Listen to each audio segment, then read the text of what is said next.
episode reflects on the House Republican majority right now among your constituents, among voters, as you ask them to give you the majority again? Well, most Americans are busy leading real life, and I've got bad news for Marjorie. People are going to pay attention to this story for about an hour, and then they're going to go back to real life. This is not going to make her any more famous than she is. This is not going to change the arc or the trajectory of American history. This will be a flash in a pan. She will be sorely disappointed. The rest of us are going to get back to work. Can you talk about Trump's Hold on. Let's give Ms. Bice, if she's got anything to say. I think you hit the nail on the head. I mean, this is, I think, a distraction for all of us. And I would go back to, we've tried to be thoughtful about putting legislation forward. Is it everything that we want? No. There are certain things that we would like to see, and we recognize that the border is a big issue. But the strategies that some of our colleagues are taking as we are, going down this path are destructive. They're not helpful, and they don't move us forward. The country's tired of this. I hear it from my constituents every time I go home. Please get back to governing, and that's what we're here to do. Right here. Can I just ask about, Trump has backed Johnson publicly, and, there's been a lot of reporting that he tried to discourage her from doing this. Can you guys talk about that at all, and just, where that leaves her and Trump? Mr. Miller from Ohio.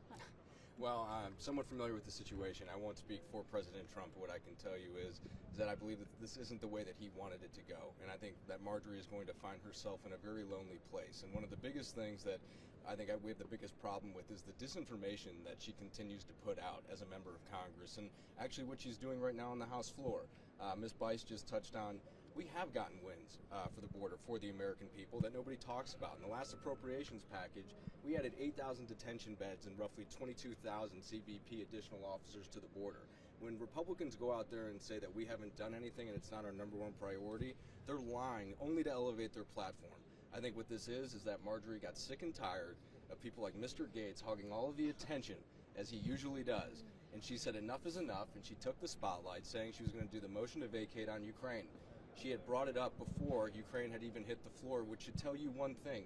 Again, for the second time, this failed experiment. Sometimes it's about members of Congress and not about the American people. And hopefully that you all see that, and so do the American people when they see acts like this that Marjorie is doing. Should she be kicked out of the conference?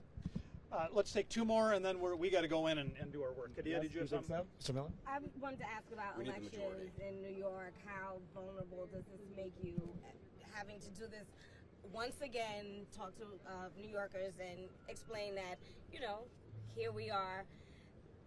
I think elections are about distinction. In New York, that's the case, and we're happy to distinguish ourselves from Marjorie Taylor Greene and these antics that she's providing on the floor today. They do not represent what we feel. That's why we're on the steps right now. While she's spewing false rhetoric on the floor, we are here right now to provide a distinction that we are much different from that. We will tell folks in Washington, tell folks back home that this does not represent who we are. Yes, go ahead.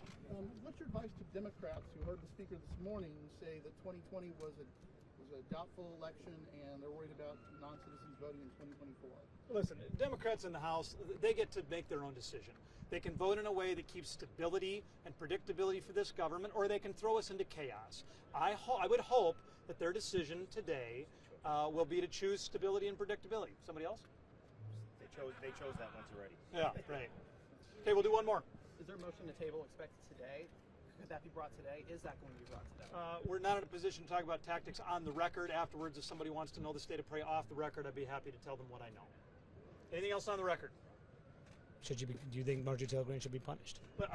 One dumpster fire at a time. Let's take care of the motion to vacate, and then we can worry about whatever comes next. Thanks, everybody. Thank you, guys.